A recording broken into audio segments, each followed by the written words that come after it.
ମାନବसेवी आदित्य दासଙ୍କର ହତ୍ୟାକୁ ନେଇକି ଆସିଲା ବର୍ତ୍ତମାନ ସମୟରେ ଏକ ରହସ୍ୟଜନକ ଖବର। ରେଳ ଷ୍ଟେସନର ସିସିଟିଭିରୁ ଜଣାପଡ଼ିଲା କି ଆଦିତ୍ୟ ଦାସଙ୍କର ହତ୍ୟା କେମିତି ହୋଇଛି ବୋଲି। ହଁ ଆଜ୍ଞା, ଆପଣମାନେ ସମ୍ପୂର୍ଣ୍ଣ ଭାବରେ ଠିକ୍ ଶୁଣିଛନ୍ତି।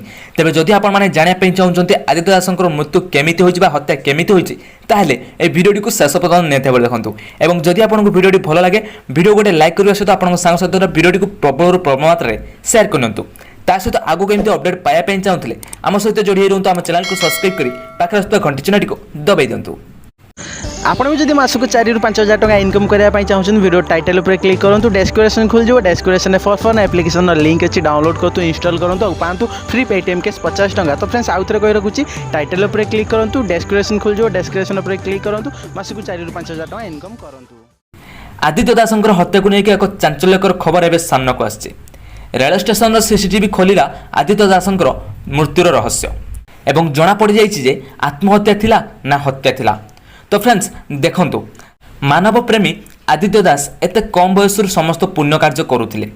ସେ ନିଜ ଆଧ୍ୟାତ୍ମିକ ବାଣୀ ଦ୍ୱାରା କୋଟି କୋଟି ଓଡ଼ିଆମାନଙ୍କର ମନ ଜିଣିଥିବା ଆଦିତ୍ୟ ଦାସଙ୍କର ପ୍ରଶଂସକ ସଂଖ୍ୟା କମ୍ ନଥିଲା। କିନ୍ତୁ ଏମିତି କାହିଁକି ହେଲା? ଆଦିତ୍ୟଙ୍କ ସହିତ ଏହା ହତ୍ୟା ନା ଆତ୍ମହତ୍ୟା? ଟ୍ରେନ୍ର ସିସିଟିଭି କ୍ୟାମେରାରୁ କ'ଣ ଜଣାପଡ଼ିଲା? ସୋସିଆଲ ମିଡ଼ିଆରେ ଭାଇରାଲ ହେବାରେ ଲାଗିଛି ତାଙ୍କର ଫଟୋ, ଶ୍ରଦ୍ଧାଞ୍ଜଳିପୂର୍ଣ୍ଣ କଥା, ଅନ୍ୟକୁ ଖୁସି ବାଣ୍ଟି ନିଜେ ଖୁବ୍ ଖୁସି ହେଉଥିବା, ଭାଙ୍ଗି ପଡ଼ୁଥିବା ମଣିଷକୁ ରାସ୍ତା ଦେଖାଉଥିଲେ। ଦୁଃଖୀଙ୍କର ଆଶାରେ ବାଡ଼ିଥିଲେ ମାନବ। ତାଙ୍କର ଏ ପ୍ରକାର କାମ ପାଇଁକି ସେ ଲକ୍ଷ ଲକ୍ଷ ଲୋକଙ୍କ ସାମ୍ନାରେ ଏକ ପ୍ରେରଣା ପାଲଟି ଯାଇଥିଲେ ଏବଂ ତାଙ୍କର ଫେସବୁକ୍ରେ 80,000 ଫଲୋଅର୍ସ ମଧ୍ୟ ଥିଲେ। ଯଦି ଆଦିତ୍ୟଙ୍କର ମୃତ୍ୟୁ ଆତ୍ମହତ୍ୟା ନା କୌଣସି ଷଡ଼ଯନ୍ତ୍ରପୂର୍ବକ ହତ୍ୟା, କାହାର ପର୍ଦ୍ଦାଫାଶ କରିବ ସିସିଟିଭି କ୍ୟାମେରା? କାରଣ ରେଲୱେ ଷ୍ଟେସନରେ ବାହାରେ ଲାଗିଥିବା ସିସିଟିଭି କ୍ୟାମେରା, ଏହି ରେଲୱେ ଷ୍ଟେସନର ସିସିଟିଭି କ୍ୟାମେରାରେ ସବୁକିଛି କଏଦ ହୋଇଥିବା ଜଣାପଡ଼ିଛି। କିନ୍ତୁ ଆଦିତ୍ୟଙ୍କର ମୃତ୍ୟୁ ହୋଇଛି ରେଲୱେ ଷ୍ଟେସନ ଠାରୁ 1.5 କିଲୋମିଟର ଦୂରରେ ଏବଂ ଏହି ଆଖପାଖ କୌଣସି ସ୍ଥାନରେ ଦୋକାନ ବଜାର ଆଦି କିଛି ନଥିଲା।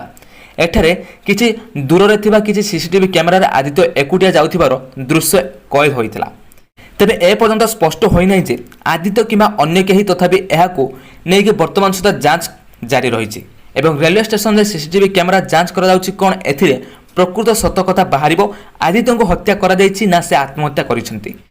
ଏହି ସିସିଟିଭିର ସମ୍ପୂର୍ଣ୍ଣ ରିପୋର୍ଟ ଆସିଲେ ମୁଁ ଆପଣଙ୍କୁ ନିଶ୍ଚିତ ଭାବରେ ଜଣାଇଦେବି। ତେବେ ଏହା ଥିଲା ବର୍ତ୍ତମାନର ଅପଡେଟ୍। ଯଦି ଆପଣଙ୍କୁ ଆମର ଏହି ଭିଡ଼ିଓଟି ଭଲ ଲାଗିଛି, ଭିଡ଼ିଓ ଗୋଟେ ଲାଇକ୍ କରନ୍ତୁ, ତା ସହିତ ଭିଡ଼ିଓଟିକୁ ଯେତେ ପାରୁଛନ୍ତି ସେୟାର କରନ୍ତୁ। ସେ ପର୍ଯ୍ୟନ୍ତ ମୁଁ ରହିଲି, ନମସ୍କାର, ଜୟ ଜଗନ୍ନାଥ।